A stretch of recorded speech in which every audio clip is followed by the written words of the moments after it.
Hello, രണ്ടാഴ്ചകൾക്ക് ശേഷം പറഞ്ഞ് നമ്മൾ പുത്തൻതോട് ബീച്ചിൽ പോവുകയാണ്. കണ്ണമലയിലാട്ടോ ലൊക്കേഷൻ. അപ്പോൾ പോണ റൂട്ടാണ് കേട്ടോ ഇത്. രണ്ട് സൈഡിലും കായലും ചുറ്റും മരങ്ങളും നല്ല ഭംഗിയാട്ടോ ഈ ലൊക്കേഷൻ കാണാനായിട്ട്.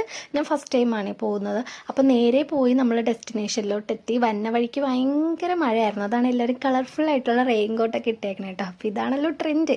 പിന്നെ ഞങ്ങളെല്ലാവരും കൂടി ഞാനാണ് കേട്ടോ എല്ലാവരെയും കോർഡിനേറ്റ് ചെയ്ത് വിളിക്കും കേട്ടോ. നമുക്ക് ഗെയിം കളിക്കാമെന്നും പറഞ്ഞിട്ട് റൗണ്ടും വരച്ച് കുളംകര കളിക്കാമെന്നും പറഞ്ഞ് ഞാൻ എല്ലാവരും വിളിച്ചിരുത്തിയതാണ്. ഗെയിമൊക്കെ കഴിഞ്ഞപ്പോഴത്തേനും നേരം സന്ധ്യ കേട്ടോ. എല്ലാവരും കൂടി കൂട്ടം കൂടി ആലോചനയിലാണ് കേട്ടോ. എന്ത് ഫുഡ് കഴിക്കും എന്നുള്ള ആലോചനയിലാണ്. അവസാനം അടിയായി. തട്ടടയിൽ പോകണോ കുമ്മന്തി കഴിക്കണോ എന്നുള്ളൊരു കൺഫ്യൂഷനാണ്. പിന്നെ ഞങ്ങൾ എന്തെങ്കിലും ആവട്ടെ എന്ന് പറഞ്ഞ് നേരെ മന്തിക്കടയിലോട്ട് പോയിട്ടോ. അറബിക് ഖാന എന്ന് പറഞ്ഞിട്ട് തോപ്പുംപടിയിലൊരു ഷോപ്പാണ് ഇത്. പിന്നെ ഞങ്ങൾ ഫുഡിന് വേണ്ടി വെയിറ്റ് ചെയ്തിരിക്കുമായിരുന്നു. വിശന്നിട്ടാണെങ്കിൽ ഒരു രക്ഷ ഉണ്ടായിരുന്നില്ല. ഫുഡ് വരുമ്പോഴത്തേനും വീഡിയോ ഒക്കെ എടുക്കണമെന്ന് ഓർത്തു, പക്ഷെ ഒന്നും നടന്നില്ല. അപ്പോൾ വീഡിയോ ഇത്രേ ഉള്ളൂ. ഇഷ്ടപ്പെട്ട ലൈക്ക് ചെയ്യുക, ഷെയർ ചെയ്യുക, കമൻറ്റ് ചെയ്യുക.